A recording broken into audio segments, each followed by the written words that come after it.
Joining us live now is New South Wales Labor Treasury spokesperson Walt Secord. Walt, thank you for your time.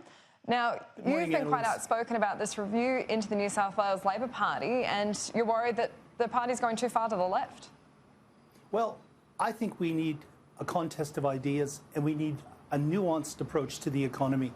I support jobs. I support easing the cost of living pressures on families, but I think that we also have to balance pushes by the environmental movement. But again, this is about supporting the economy when we see the economic trade winds buffering the economy. You've specifically said to Andrew Clennell at The Australian that you're warning against a green-leaning Sanders Corbynista position. That's quite strong language there. Absolutely, but I don't reconcile away from that. This is about putting the best policies forward for the 2023 election. Now we need to make tough decisions, have a debate inside the party. I believe that we need a nuanced approach to the economy. Yes, we have to balance environmental concerns, but we also have to protect jobs and investment, have a stable economy, and make sure that we keep the lights on. Mining is a part of this economy. $2 billion a year go on taxes to the state coffers to provide hospitals, schools, police officers. We have to have a nuanced approach to this. There has been very strong backlash against federal Labor MPs who've spoken out in favour of mining. Do you think that they are getting too far away from their core support base of workers when they do that? Well, I've actually had conversations this morning with my colleagues, some that agreed with me, some that have disagreed with me. But again, this is the contest of ideas. I'll tell you one thing. I would rather be talking about our position and what we're doing on the economy rather than talking about internal party things such as the role of the General Secretary. This is about the hearts and minds and what people who work 9 to 5, who struggle to pay their mortgages, are thinking about. Now, we saw today, the ComSec report showed that New South Wales has slipped behind Tasmania and Victoria. I never thought I would see the day when the engine room of Australia, New South Wales, is now behind Tasmania. That is extraordinary. So we need to have a nuanced approach to the economy. We can't just ban everything. Mining is part of the New South Wales and its Australian economies. So you think that New South Wales Labor needs to be overtly supportive of the Santos proposed project? Sorry, you'll have to say that again. You dropped out. Sorry. So you think New South Wales Labor should be supportive publicly as a policy platform, the Santos proposed project? Well, if you're talking about the Narrabri project, Santos, if you're talking about CSG exploration, I think there are parts of the state that are no-go zones. For example, the North Coast, water catchment areas such as Sydney, Wollongong, Upper Hunter with the pristine farmland, equine industries. But if the chief scientist says that we should look at it in certain areas and it's permissible, then we go ahead and do that, examine it. But again, we can't just simply say no to every industry. Mining creates 40,000 jobs in New South Wales, $3 million in pay packets alone. That is extraordinary.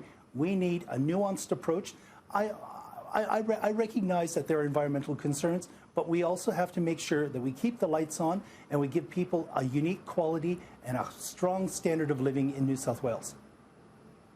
What's your position on nuclear power?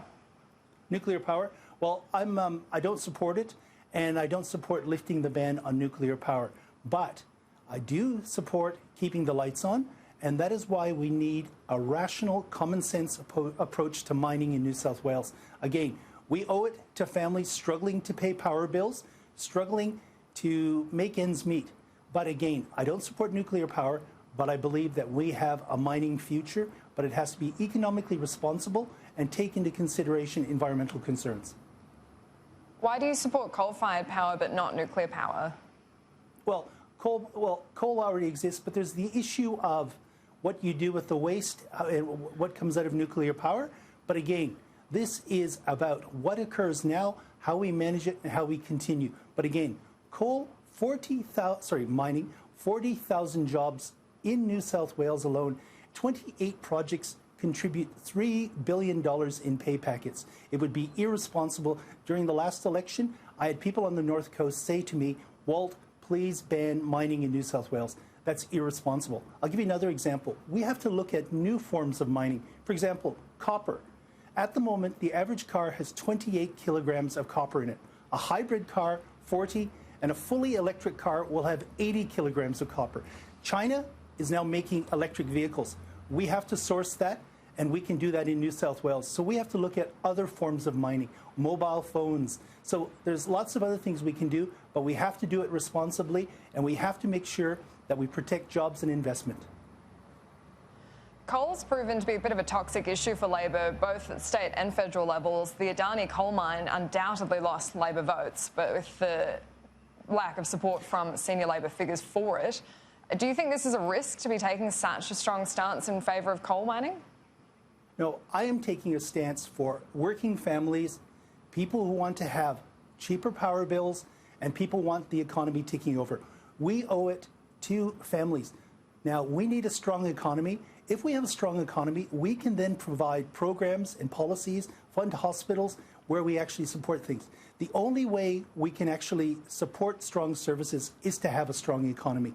Now, I don't reconcile away from that, and I know some of my colleagues are against me with this, but I have other colleagues who are for it. But if you talk to families right now who are struggling to make ends meet, they want a nuanced approach. We can't just simply ban everything. Now, we have to find ways of being responsible, protecting the economy. We have economic trade winds hitting the New South Wales and Australian economies. And the ComSec report came out today showing that New South Wales in some categories had slipped to third. I never thought I'd see the day when Tasmania was ahead of New South Wales. We used to be the engine room of the Australian economy. The review into New South Wales Labor is looking at corruption and illegal donations that shouldn't have been taken. Do you think you're getting a bit ahead of yourself by going into these policy ideas when really you need to look at the bread and butter issues that are facing your party?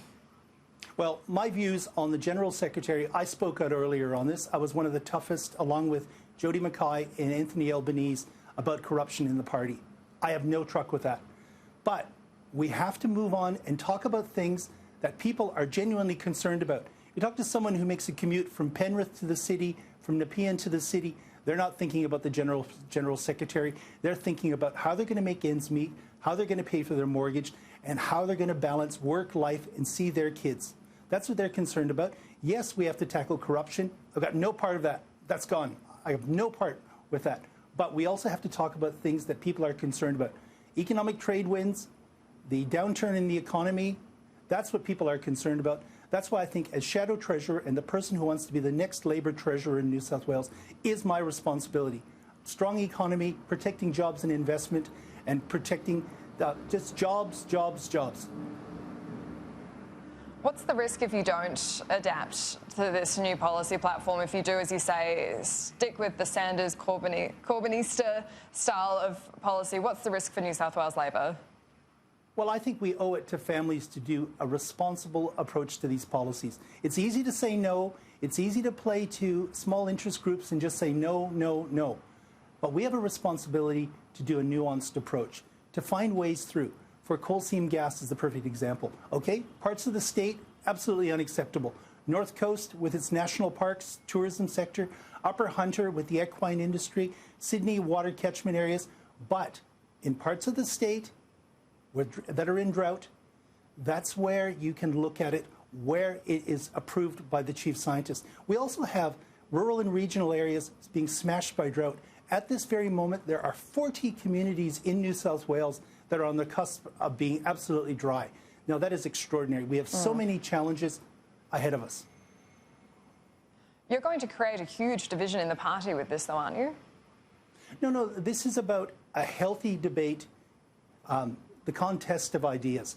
This is about thrashing it out, having a debate. There is no point pushing this stuff off to the side and just saying, let's ban this. No, let's work through these issues. Now, the best way to get the best policies is to thrash these things out. I make no apologies about that. I think that the contest of ideas gets the best result for the community. You know half your party's not going to agree with you, though. I understand that. But again, I'm old enough and I'm ugly enough to engage in debate.